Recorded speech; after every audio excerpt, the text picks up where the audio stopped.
¿Cómo interviene la psicología cultural en pro del bienestar del ser humano?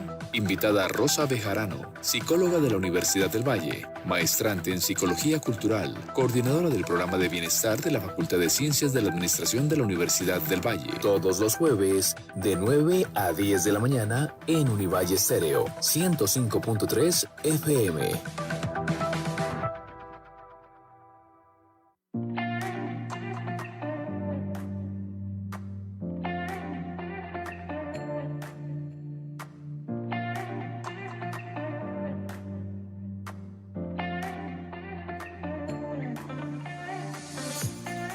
Muy buenos días para todos. Gracias por estar en la sintonía de Univalle Estéreo en la 105.3 de la FM.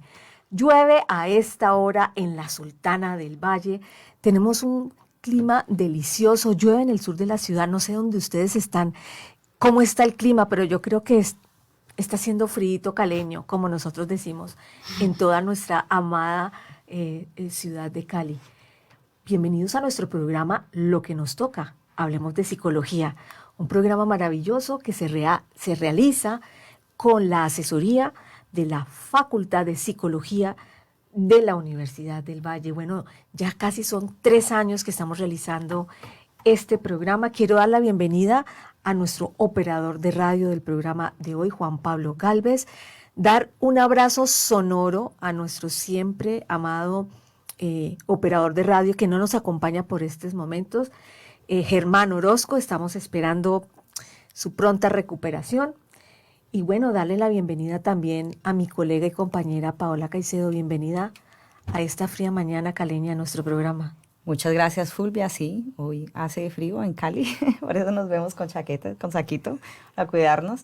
Bienvenidos a todos a una nueva emisión de nuestro programa Lo que nos toca, hablemos de psicología, con temas de muchísimo interés en el campo de la psicología, que es tan amplio.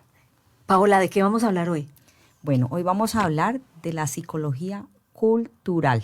De Pongan cómo atención, psicología cultural. Psicología cultural, de cómo la psicología cultural ayuda al bienestar del ser humano para el estudio y la comprensión de los casos emocionales de todos nosotros. Y para eso está una invitada muy especial aquí en esta mañana. Se trata de Rosa, una profesional también en psicología. Fulvia, preséntanosla. Claro que sí, aquí tengo a la psicóloga Rosa Bejarano. Ella es egresada de la Universidad del Valle, está estudiando maestría en psicología cultural, coordinadora del programa de bienestar de la Facultad de Ciencias de la Administración de esta universidad. Bienvenida, Rosa, como te dijo Paola, porque además es un nombre muy sonoro. Qué gusto que hayas aceptado esta invitación a nuestro programa. Muchas gracias, Fulvia, y muchas gracias, Paola, por hacerme esta invitación, porque es un tema que me apasiona. Además, porque yo apuesto que los oyentes están diciendo, ¿cómo así que psicología cultural? Yo creo que esa es como la pregunta obligada. Uh-huh. ¿Qué es la psicología cultural? Además, es como raro que ahora haya como una maestría o algo que digamos que se especialice uh-huh. o se centre en la psicología, en esto que se llama psicología cultural. ¿Qué es la psicología cultural? Que es la primera pregunta obligada. Claro, digamos que la psicología estudia las mentalidades, ¿sí? Uh-huh. En ese sentido, construimos un mundo a partir de una realidad, ¿sí? Hay una realidad dada, pero nosotros construimos una realidad, ¿sí? Nosotros, digo, los seres humanos construimos una realidad y eso es lo que implicaría la psicología, si separamos psicología y luego vemos lo cultural, ¿no? Entonces, la psicología estudia las mentalidades y ¿a qué le vamos a llamar cultural? Que es este apellido que le damos a la psicología. Lo cultural tiene que ver con los signos y los símbolos. Y parece algo complejo decir signos y símbolos, ¿verdad? Pero vamos a decir que los signos son las reglas por las cuales regimos nuestra conducta, nuestro comportamiento, mientras que los símbolos son aquello que compartimos, lo que tenemos cerquita. Los símbolos no son, digamos, dados, sino que efectivamente se comparten. Yo tengo aquí, por ejemplo, 2 instrumentos y que por ahora pues no tienen mucho significado, pero esos significados compartidos los van a tener a ustedes ahora que yo empiece a hablar de ellos y los empiece a tener. Entonces, una vez que yo ya empiece a hablar de esto, ustedes ya no van a poder pensar de otra manera estos aspectos porque vamos a compartir el significado que yo de alguna manera les voy a proporcionar. Bueno, Fulvia, le cuento que la psicología cultural es una de las líneas de investigación de nuestra maestría en psicología, que en este momento ya estamos arrancando con ella y a cargo de nuestra profesora Eliana Bedoya. Entonces, imagínate lo importante de la presentación de Rosa hoy aquí, que nos acompañe y nos explique aún más cuál es la psicología cultural. Pero bueno, saludemos en este momento a nuestra comunidad digital que se une a la sintonía a través de las redes sociales de la Universidad del Valle. Estamos por Facebook Live a través del Facebook de la Universidad del Valle, el Facebook, por supuesto, de la emisora Univalle Estéreo y el Facebook de la Facultad de Psicología. Así que tenemos, digamos, muchos medios por los cuales nos pueden atender. Okay. Y lo más interesante, Rosa, es que, bueno, esto lo hemos hablado ya durante un tiempo largo. Las personas creen que vaya donde el psicólogo es porque tiene una afectación en la mente. Okay. En eso que tú decías, que la psicología estudia las mentalidades. Okay. Entonces, si alguien está deprimido o muy ansioso, bueno, o todas estas llamadas patologías, entonces siempre le dicen, pues no, le va a tocar ir al psicólogo o le va a tocar ir al psiquiatra. Sin embargo, tú nos dices, no, digamos que la psicología cultural nos habla sobre los signos y los símbolos, es decir, todas estas reglas y este mundo simbólico de comportamiento, de conducta que compartimos como colectivo. Uh-huh. ¿Así es? Sí, claro. De hecho, sí, la gente suele pensarse a los psicólogos en medio de la patología y se piensan en la mente, como tú mencionaste, como algo como cerebral, ¿sí? Pero diremos que nosotros no negamos que tengamos cerebros, que tengamos un cuerpo físico. Pero además, lo psicológico no es necesariamente lo físico únicamente, sino que también se relaciona con eso que no se puede decir, es decir, con las relaciones que tenemos con otros. Por eso hablamos de lo social, de lo sociohistórico, de lo que se da en un momento dado en el mundo, pero en un espacio también específico. Lo cultural se ocupa de eso, de los significados compartidos, de las reglas compartidas en un momento y un espacio específico, las relaciones. Muy bien, entonces vamos a ver si nos entendemos, Paola. Tenemos un cerebro, obvio, nadie lo va a negar, sí, y es parte de nuestro cuerpo físico. Sí. Llega la psicología y dice, bueno, pero está también el mundo de las emociones, está el mundo de la mente. Es como si tuviéramos una mirada multidimensional del ser humano. Justo. Y aquí... exactamente, desde lo físico, desde lo mental, desde lo emocional. Y ahora vamos a incorporar una nueva dimensión siguiendo la línea discursiva que tú nos propones, claro, que es la línea relacional. Relacional que tiene que ver con el contexto, el ambiente donde se encuentra la persona, porque todas las cosas que suceden en ese ambiente vienen a impactar a la persona y de alguna forma a conducir que él se comporte de alguna manera y reaccione ante diferentes situaciones en la vida, bien sea con sus hijos, bien sea con su pareja o con su familia. Ampliemos un poco más esta dimensión relacional que es tan importante para las personas, ¿no? Pues sobre el entendido que somos seres sociales. Sí. Fundamentalmente somos seres sociales, es decir, que lo relacional pues atraviesa nuestras vidas de una manera fundamental. Fundamental. Hablemos un poco de esta dimensión relacional, como nos decía Paola, incluyendo el ambiente, el contexto, para que las personas nos puedan comprender mejor. Okay. Los contextos son específicos y por eso señalamos que desde lo cultural hablamos siempre de un espacio y un tiempo, ¿sí? Específicos. Es decir, no nos relacionamos de la misma manera los entornos pueden ser naturales, pero no nos relacionamos de la misma manera con la montaña si nosotros hemos crecido en la montaña que si la visitamos, ¿sí? Por eso es que hablamos de que los contextos son específicos. ¿Y específicos de qué? De esos significados compartidos que tenemos con nuestros grupos de relación, los grupos sociales, ¿sí? Por ejemplo, en términos de familia, que podríamos pensar en ese sentido lo cultural. La gente normalmente cuando piensa cultural se imagina países distintos, pero dentro de un mismo país pueden haber culturas distintas. De hecho, dentro de un mismo grupo cultural más acotado, hay acotaciones un poco más pequeñas. La familia, que puede ser de 2, de 3, la misma pareja puede tener normas, o sea, signos, ¿sí? Y puede tener además significados compartidos entre ellos. Los chistes que uno se hace con la pareja, ¿sí?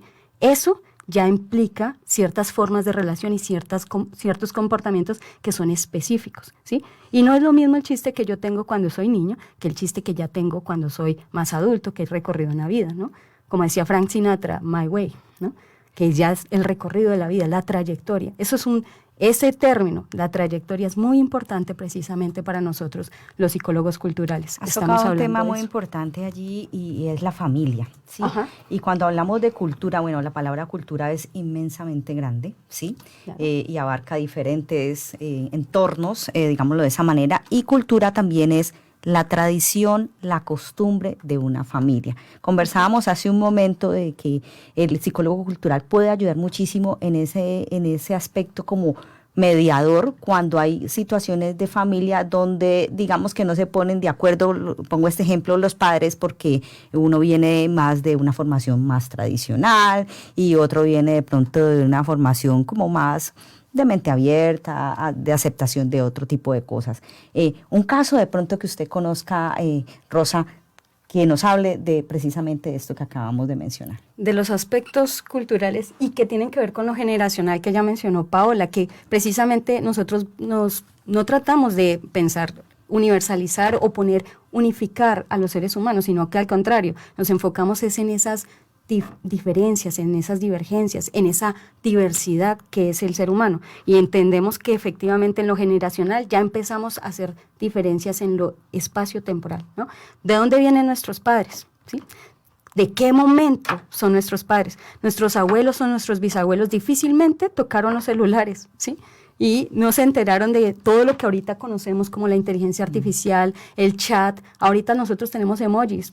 Esto nuestros abuelos no lo conocieron, ¿sí? Entonces, claro, tener que entrar a empezar a compartir significados en un mundo en el que ellos no nacieron y crecieron con esos significados, pero ahorita ya se tienen que enterar de que hay un chat GPT, ¿sí?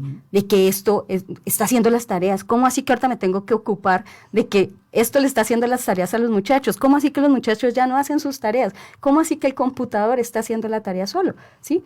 Y esto empieza a generar preocupaciones, ¿no? A construir preocupaciones, pero y conflictos, que es lo que nosotros mencionábamos, problemáticas, ¿sí? Que se dan en las relaciones, porque efectivamente venimos de contextos distintos, ¿sí? Y es ahí donde entramos los psicólogos culturales y por eso no necesariamente, no precisamente vemos el conflicto como algo que es malo, negativo, patológico, sino que efectivamente sabemos que donde hay contextos distintos, hay posibilidades distintas, mundos distintos, y en ese sentido entramos a mediar para que efectivamente construyamos algo que permita que los dos podamos comprendernos, es decir, que empecemos a construir símbolos con significados compartidos entre esos mundos distintos. Entonces, cultura es tradición, pero también es costumbre. Cuando a usted le han llegado casos, por ejemplo, me decía usted hace un momento de población indígena, ¿sí? Población indígena, donde relación de pareja, Fulvia, escuche muy bien esto, relaciones de pareja y que le decía el paciente aquí a la doctora, no sé cómo hago para entenderme con ella porque ella pertenece a determinada religión o determinada costumbre y no sé cómo entenderme con ella. Entonces, no es que digamos que la cultura del uno o el otro sea mala o no, simplemente es diferente. Entonces, ¿cómo fue este caso, Rosa? Pero entonces fíjate que, siguiendo el hilo discursivo, Paola, es difícil circunscribir qué es lo cultural cuando finalmente es la manera como vemos el mundo. Sí. Es la manera como vemos el mundo. Entonces tienes una persona, un mundo, otra persona, otro mundo. Y construir este mundo compartido en lo simbólico, pues a veces es un desafío. Sí. ¿Cómo es esto en este caso que nos trae Paola? Ok, justamente una persona, y yo por eso decía, no necesariamente nos tenemos que ir a dos países distintos.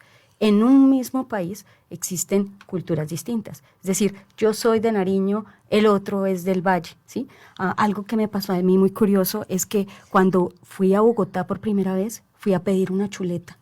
y me trajeron algo muy distinto a lo que nosotros en el Valle conocemos como chuleta. Esto. ¿Qué le trajeron? Cuente todo. Bueno, la chuleta que nosotros conocemos es una milanesa, ¿no? Es una carne aplastadita que tiene su harinita, ¿no? Esto era lo que yo esperaba que me trajeran. Y me trajeron un hueso con carne. Y yo dije, ¿qué es esto? ¿No? Y es que allá al chuletón que nosotros conocemos como chuletón, le conocen como chuleta. Entonces, me trajeron eso y yo me sentí estafada, ¿sí? Y yo precisamente no sabía que los significados eran distintos en otras partes del país. Y usted pregunta en Bogotá por un perico, aquí nuestro estilo, le traen un tinto. Sí. Sí, uno dice huevos pericos también allá en el eje cafetero y le dicen, ¿cómo así? O sea, no, ¿cómo que le van a echar huevo al café? O sea, porque ellos conocen el perico, es como el café, pero manchadito, ¿sí? Exactamente. Con lechecita, entonces... Aquí para eso nosotros es un pintado. Un sí. pintado, correcto. O manchadito, macchiato, ¿no? pero imagínese. Y eso que estamos hablando solamente de las palabras.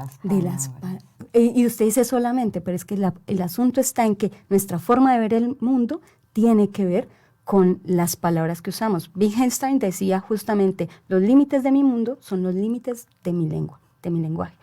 Es decir, las palabras con las que nombro. Entonces, yo le mencionaba a Paola, es cómo dos personas que son de costumbres distintas, de tradiciones distintas, de formas de ver el mundo distintas, porque nombran distinto, a veces entran en conflicto, pero es por esos significados distintos. ¿Cómo mediamos nosotros? Encontrando que estas palabras, es decir, que sí se puede hacer chuleta en Bogotá, pero pues que hay que hacerla para no nombrar esta chuleta que es el chuletón de nosotros, ¿sí? Entonces sí se puede hacer chuleta en Bogotá y disfrutar una chuleta en Bogotá, pero pues allá no le conocen de esa manera. Sí se entiende. Bueno, usted ha tocado un tema que es, bueno, mi tema favorito como comunicadora organizacional, y es la comunicación.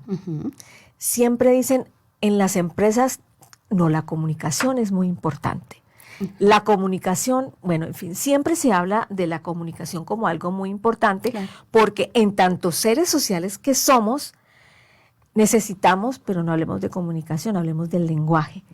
Necesitamos del lenguaje como una manera en la que entramos en contacto con el otro, pero también construimos y recreamos nuestra realidad.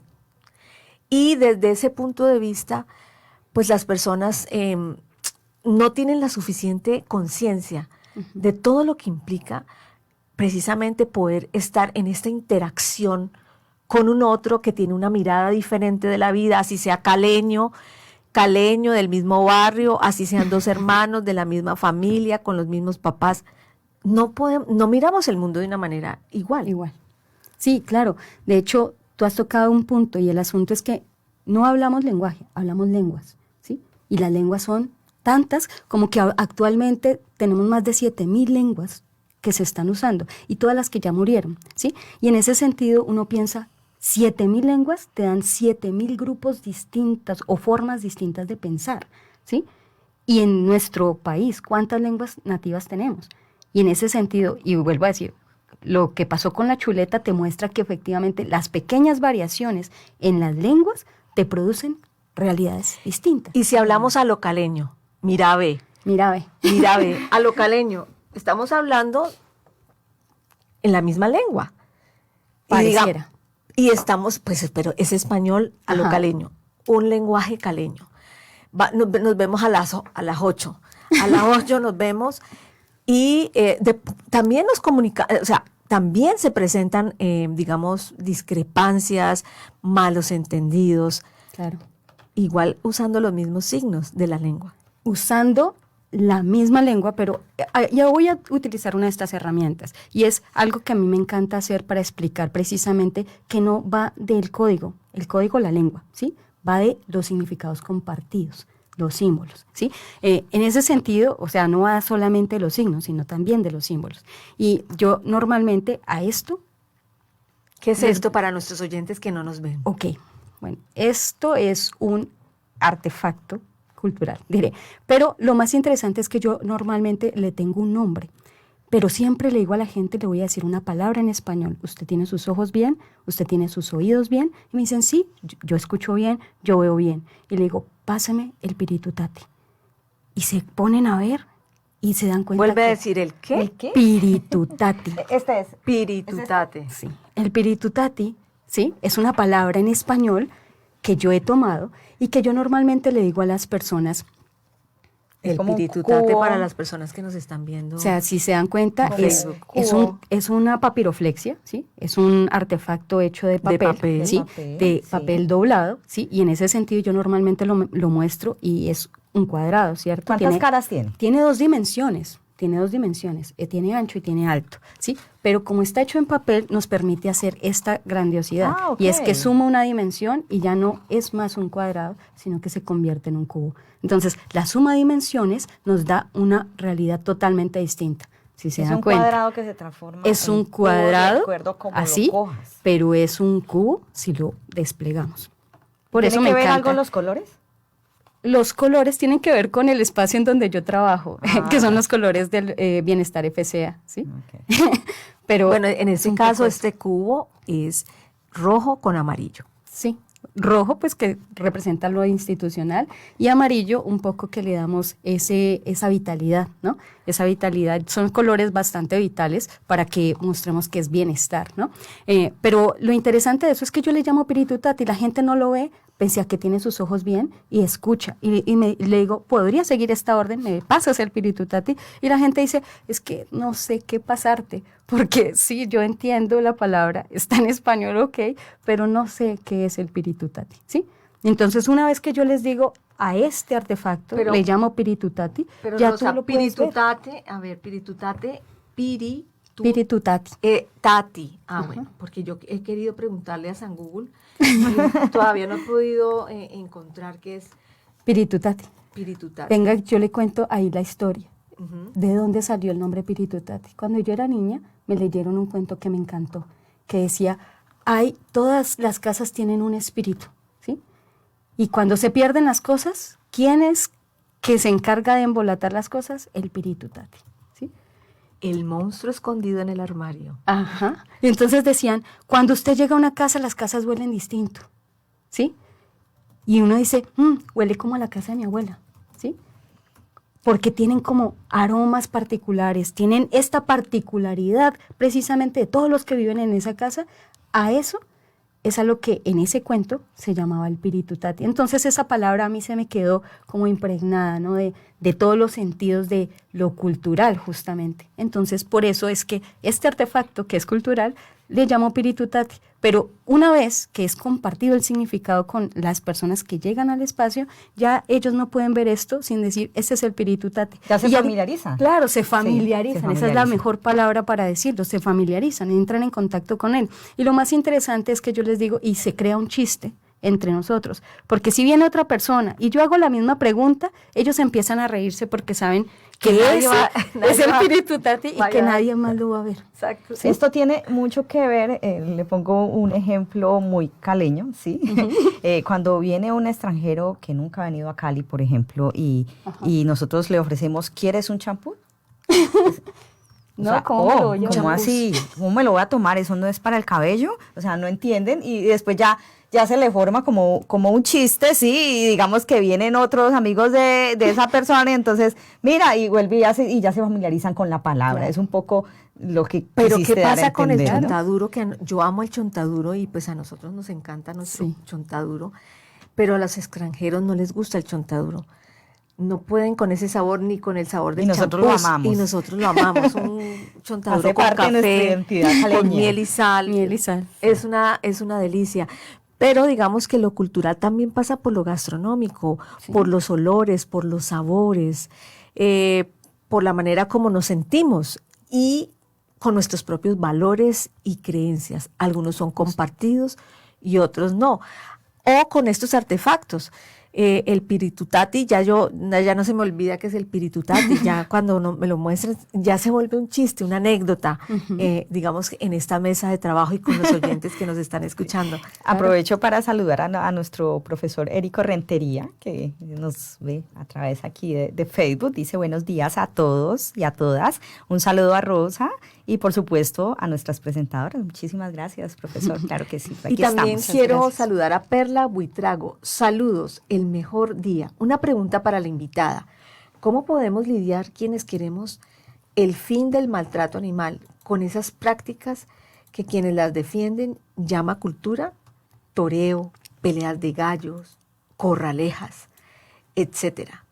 Esta es una muy buena pregunta. Sí. Y tiene que ver con lo cultural, con lo que, digamos, el mundo de ciertas personas consideran que es divertido, que además, pues, bueno, adelante usted. Sí, es algo que en estos días está muy polémico. Muy polémico. Muy polémico. Sí, de hecho, recuerdo que hace un tiempo se había suscitado este asunto de las corridas de toros y ahorita tenemos el tema candente de que las corridas de toros quedaron prohibidas, pero que se empiezan a ejecutar después de 2 años, ¿sí?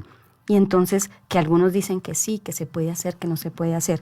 ¿Por qué lo llamamos cultural? Porque entra en los signos y símbolos. Y recuerden que yo les decía que lo cultural tiene que ver con lo situado en tiempo y un espacio. En un tiempo y un espacio parecía divertido, parecía algo bueno, interesante, mostrar la valentía frente a un toro, ¿sí? Y ponerse ahí y decir, hágale. Porque no pensábamos a estos seres como sintientes, como que tenían dolores, ¿sí? Y que nosotros no queríamos cuidarlos tampoco, ¿sí? Pero ahora hablamos de perrijos, de gatijos, ¿sí? Yo particularmente tengo 2 perrijos, ¿sí? Es decir, que los cuido como si fueran hijos, ¿sí? Y que si les pasa algo, ya no es como que dejémoslo afuera y que si le pasa algo, pues ¿qué pasa? ¿Sí? Sino que ahora ya uno siente dolor. Entonces uno ya les abre la puerta, y no solamente de la casa, sino a veces hasta de la habitación. Entonces, esos valores, como Fulvia bien lo estaba diciendo, están cambiando, están transformándose. Y aquí se forma como, digamos, unos y otros, ¿cierto? Quienes compartimos esta visión de nuestros hermanos los animales, como claro, seres sintientes, pues para nosotros no tiene sentido que sea divertido ver sufrir a un animal. Claro, no es divertido, de hecho porque empezamos a darle un aporte distinto. O sea, ya no es que solamente se trate de los seres humanos, que somos sintientes, que padecemos cosas y que nosotros queremos cuidar a los seres humanos, ¿sí? Como a los hijos, sino que además decimos, a estos otros seres vivos también los queremos cuidar, hasta nuestras plantas. Ya no es tan... Antes uno tenía una planta y se moría. Un ser más y ya. Un ser más muy y lejano. Ya. Pero como dice en El Principito, el zorro, ¿no? Una vez que usted me pone un nombre, me domestica. Y entonces yo ya voy a esperar algo de usted y usted espera algo de mí, que eso es a lo que llamamos simbólico, eso compartido. Entonces nosotros decimos justamente estamos cambiando valores. Ya empezamos más personas a sentir que estos otros seres vivos también requieren cuidado, que no solamente los seres humanos requieren cuidado, sino estos otros seres vivos. Entonces, en ese sentido hay que empezar a socializar, es decir, a compartir esos significados con estas otras personas que no los ven de esa manera. Y así es como vamos cambiando. Primero a veces aparecen las leyes que de alguna manera obligan a los que no quieren, pero luego vamos cambiando. Y seguro que en el futuro, sí es complejo, pero vamos haciéndolo. Y eso es un trabajo de los culturales. No, y es un trabajo colectivo. Es un trabajo de todos. Porque si tenemos esa visión compartida, pues los toros dejarán de ser negocio cuando todos como colectivo, pues nadie vaya a las corridas de toros, entonces ya deja de ser... Está en nuestras manos. En donde hagamos efectivamente otras cosas. Se supone que lo que deben tener ahorita las plazas de toro tienen posibilidades como bibliotecas y demás. Sí. Cuando empecemos a llevar libros, cuando empecemos a programar eventos en las plazas de toros que no tengan que ver con matar un animal enfrente de todos y que no nos regodeemos en eso, entonces en ese sentido pues van a pasar cosas distintas. Ahora ya tenemos la ley, ¿sí? Ya tenemos el signo. Ahora hay que empezar a construir justamente los símbolos. Pero esto no es de ahora.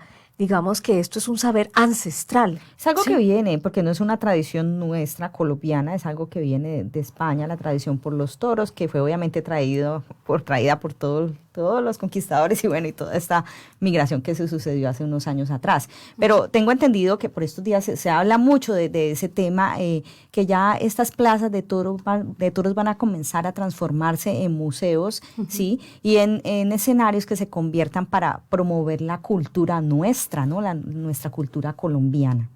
Eso es lo que se ha escuchado. Pero imagínese que usted menciona las corridas de toros vienen de España, pero el asunto es que los toros tampoco son propios de Colombia o de la Vía Yala, si podemos decirlo. Es decir, aquí nosotros teníamos era felinos, ¿sí? Y nos trajeron animales de corral, y nos trajeron los toros, y nos trajeron los caballos. Entonces, cuando nosotros decimos, eso fue algo que nosotros aprendimos justamente a criar y demás, pero los criamos como dominándolos, ¿no? Y por eso es que las corridas tenían sentido en ese momento, porque los dominábamos. Ahora ya tenemos un sentido distinto. Queremos cuidarlos como seres vivos. Y en ese sentido, estos sentidos compartidos tienen que empezarse a socializar. Yo veo que aquí efectivamente tenemos personas que consideran a los animales de la misma forma en que los considero seres sintientes. Aquí Perla dice, compartir tiempo y acariciar a mis animales, compañeros, además de cuidar mis plantas, es algo que me brinda mucha paz, mucho bienestar. Pero yo me refería a este saber ancestral, Paola, me refería a nuestros indígenas, a nuestras comunidades afro. Sí. Ellos lo tienen como algo cierto milenios atrás. A pesar de todos estos ires y venires y transformaciones culturales, esas transformaciones de ver el mundo de cierta manera o de otra, que además se va haciendo cuando vienen unos de diferentes lugares. Pero digamos que nuestros indígenas lo tienen como algo clarísimo, como el agua cristalina.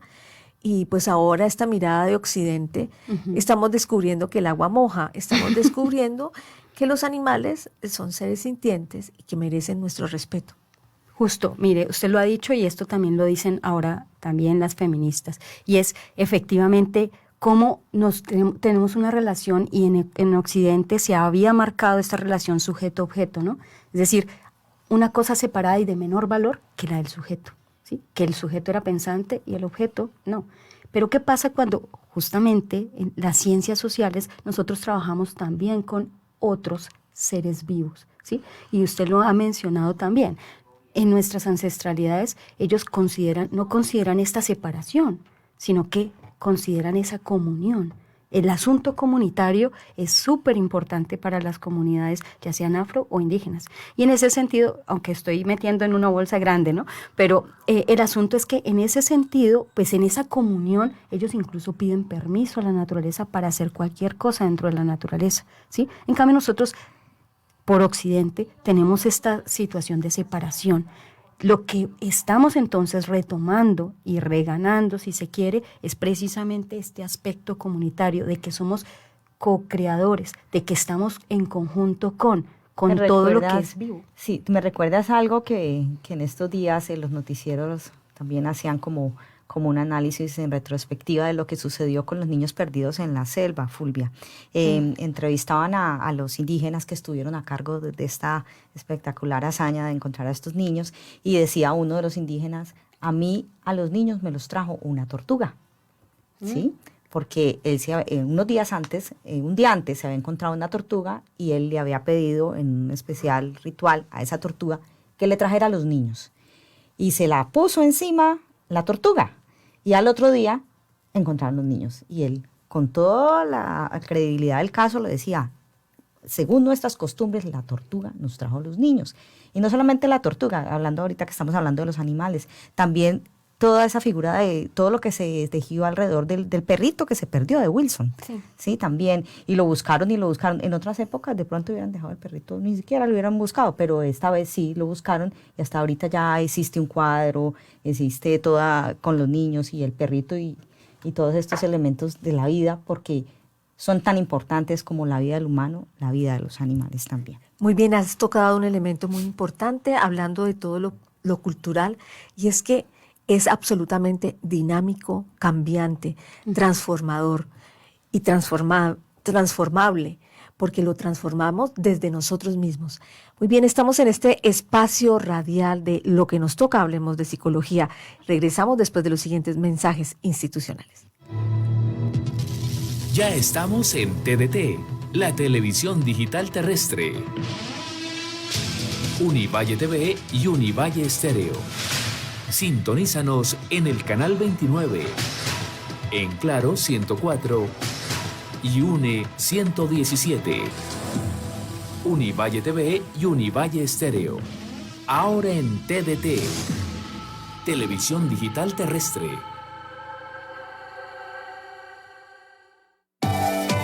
Haga la fila en cualquier escenario. Esto nos llevará al orden y a una buena convivencia. Una campaña de Univalle Estéreo y Univalle TV.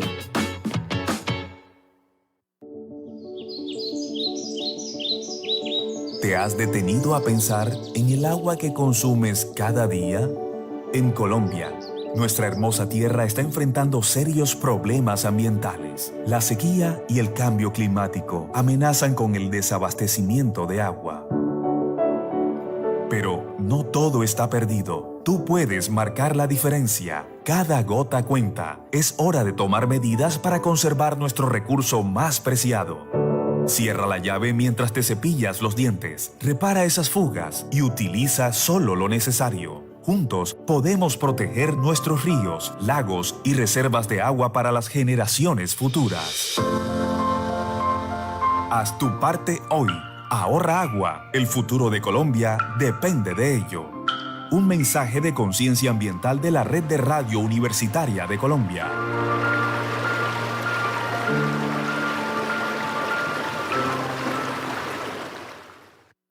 La excelencia académica, el trabajo investigativo, los procesos de proyección social, entre otros factores,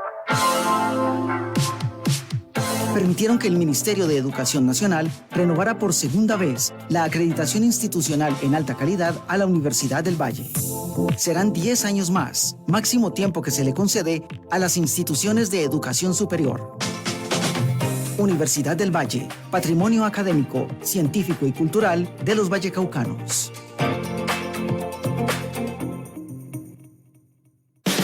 Si llega, salude. Si se va, dé las gracias. Una práctica que nos lleva a una buena convivencia. Una campaña de Univalle Estéreo y Univalle TV. Lo que nos toca. Hablemos de psicología. Este jueves 27 de junio, ¿cómo interviene la psicología cultural en pro del bienestar del ser humano? Invitada Rosa Bejarano, psicóloga de la Universidad del Valle, maestrante en psicología cultural, coordinadora del programa de bienestar de la Facultad de Ciencias de la Administración de la Universidad del Valle. Todos los jueves, de 9 a 10 de la mañana, en Univalle Estéreo, 105.3 FM.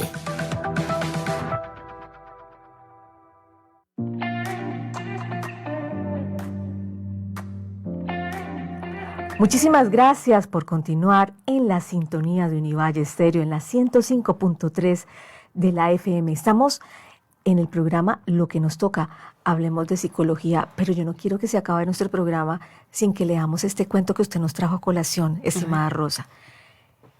Y dice así: había un niño que tenía mucho miedo de dormir a oscuras porque pensaba que la habitación se llenaría de monstruos, pero llegó un día en que era tan mayor que ya no podía dormir con luz.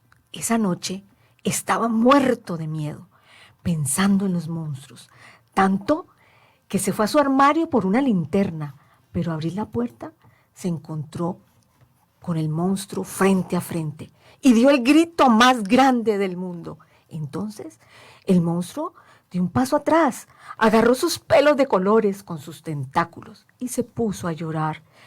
Y lloró tanto y tanto tiempo que al niño se le pasaron el susto y el miedo. Como pudo, calmó al monstruo y empezó a hablar con él, preguntándole por qué lloraba y qué hacía allí. El monstruo le contó que vivía en el armario, pero que casi nunca salía de allí por miedo al niño. Hasta ahí les dejo el cuento. Me parece bellísimo. El monstruo escondido en el armario. A veces tenemos muchos monstruos escondidos y resulta que lo que nos hace falta es preguntarle al monstruo qué hace allí.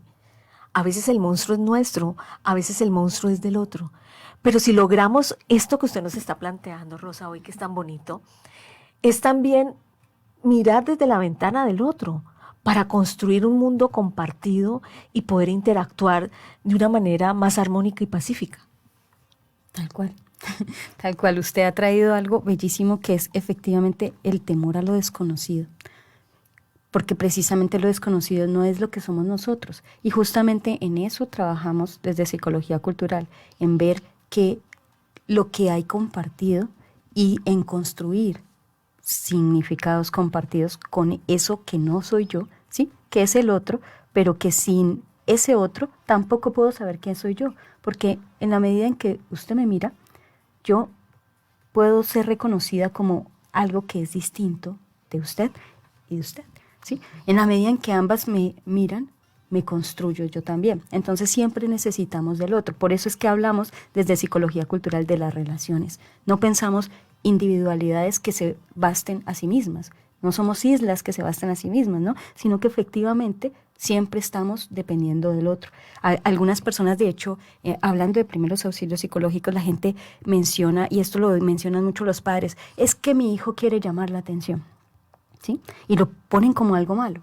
Y yo al contrario digo, ¿y pues qué hay de malo en que el hijo quiera llamar la atención? Porque esta es una forma de tratar de verse en el mundo. ¿Qué soy yo para ti? ¿No? O sea, te importo. De hecho, esta es una queja de muchos jóvenes hoy en día, que es, siento que no les importo a nadie, que puedo desaparecer y a nadie le va a importar eso, ¿sí?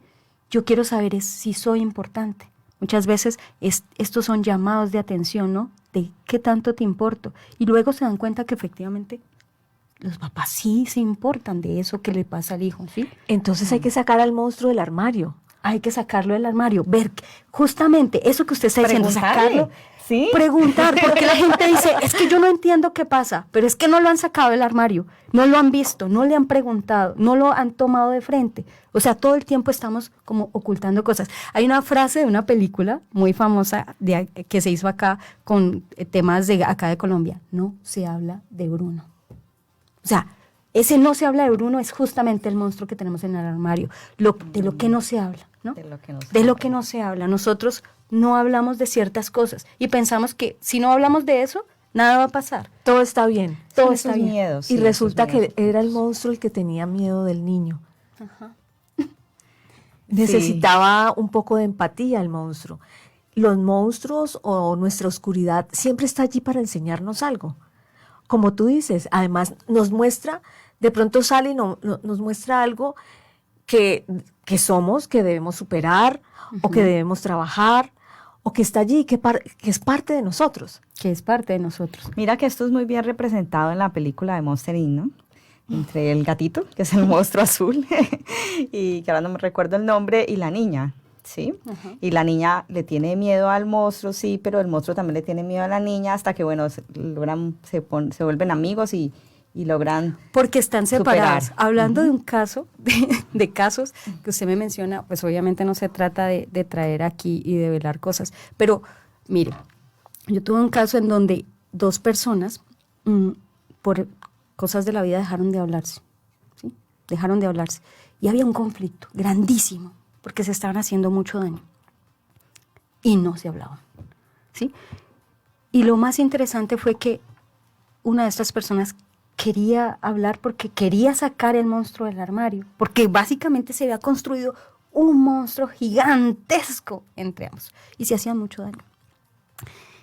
Y justo lo que hicimos fue ponerlos en el mismo espacio-tiempo, básicamente, y lo que sucedió fue que efectivamente al principio estaba el monstruo ahí y no se podían ver, pero hubo un momento en el que algo dijimos que hizo que se vieran a los ojos. Se voltearon a ver a los ojos y en el momento en que se vieron a los ojos luego voltearon los cuerpos y en ese momento empiezan a enterarse de que no había monstruo, que el monstruo se había construido en ese malentendido de la separación, ¿sí? La separación que habían producido en un momento y luego se reconocieron en lo que eran y dijeron, bueno, pero todo esto pasó porque efectivamente no nos hablábamos.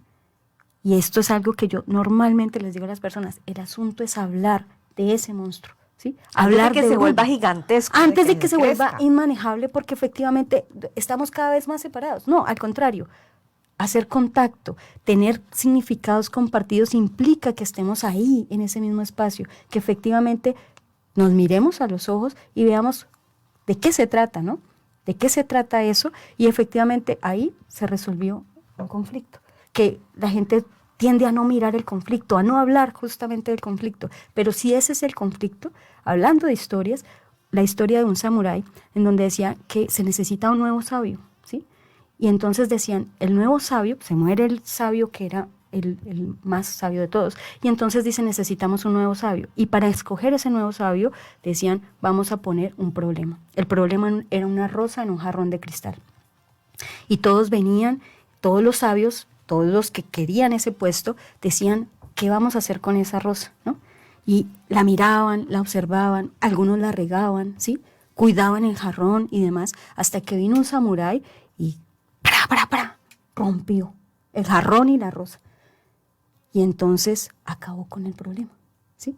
El problema era la rosa en el jarrón de cristal, que nadie la tocaba porque pues no queremos hacer nada con el problema. Algunos cuidaban el problema, pero este samurái pudo interpretar lo que se estaba diciendo. Si el problema era la rosa, pues había que entrar directo a la rosa, ¿sí? Y esto es un poco lo que muchas veces hacemos, es decir, insisto, dejamos al monstruo en el armario, no hablamos de Bruno, no tocamos los temas, cuando lo que probablemente debemos hacer es poner el problema sobre la mesa. Y una vez que lo pongamos, hay más posibilidades de resolverlo. Hay más posibilidades de resolverlo. El psicólogo cultural, lo hablábamos hace un momento, es ese mediador. Ese mediador. Sí, ese conciliador que independientemente si lo situamos al frente de una institución, si hablamos de la parte social o en la familia o en el colegio o en las universidades, siempre va a estar como en esa posición. ¿Y cuál es la diferencia entre ese psicólogo cultural y otras de las líneas de la psicología, Rosa? Okay. De hecho, hace un rato Fulvia hablaba acerca del lenguaje, ¿sí? Y yo mencionaba el asunto cultural y yo decía, es que no tenemos que ir a distintos lugares del mundo, ¿sí? Sino que dentro de los mismos espacios hay cultura, ¿sí? Y volví a decir, cultura incluso hay en una pareja, porque ahí hay signos, reglas que se tienen en la pareja o en las familias, y esas reglas también tienen significados compartidos, porque claro, ellos viven juntitos y saben los chistes, ¿sí? Saben las cosas y demás. Entonces, un psicólogo cultural puede trabajar en distintos ámbitos. El ámbito no es lo que nos da el apellido cultural, ¿sí? Es decir, un psicólogo cultural no necesariamente trabaja solamente con grupos afro o con grupos indígenas. Trabajamos donde hay cultura, y aquí mismo hay cultura. De hecho, ustedes mismos aquí tienen unas reglas para poder entrar en el programa y demás, ¿sí? Y estos significados compartidos. Y a propósito del programa, ya se nos está acabando. Y me dicen que termine el cuento. El cuento lo quedamos en que el monstruo le tenía miedo al niño. Y cuando le preguntó por qué, resultó que al monstruo la cara del niño le parecía horrible, con esos ojos, esas orejas y esa nariz. Y lo mismo pensaba el niño del monstruo, que tenía una enorme cabeza llena de bocas y pelo. Hablaron tanto hasta que se hicieron bastante amigos. Y entonces comprendieron que ambos tenían el miedo de lo mismo, aquello que no conocían. Luego de tanto hablar de esta amistad, juntos fueron por el mundo viendo leones, tigres, cocodrilos, dragones, y a todos los conocían primero, y a todos los convertían en sus amigos sin sentir miedo alguno. Muchísimas gracias, Rosa, por este rato tan especial que has compartido con nosotros. Gracias, Paola, gracias a nuestros oyentes, a toda la comunidad digital que nos acompañó en el desarrollo de este programa. Nosotras les esperamos en nuestra próxima emisión aquí en Lo que nos toca. Hablemos de psicología. Hasta pronto. Lo que nos toca. Hablemos de psicología. Un nuevo espacio en Univalle Estéreo, creado por la Facultad de Psicología de la Universidad del Valle. Invitados y expertos hablarán de todas aquellas experiencias y situaciones de la vida cotidiana que impactan en nuestras vidas. Hola, soy Fulvia Carvajal y los espero todos los jueves para que conozcan los temas que son de interés de toda la comunidad. Lo que nos toca. Hablemos de psicología. Todos los jueves de 9 a 10 de la mañana en Univalle Estéreo 105.3 FM.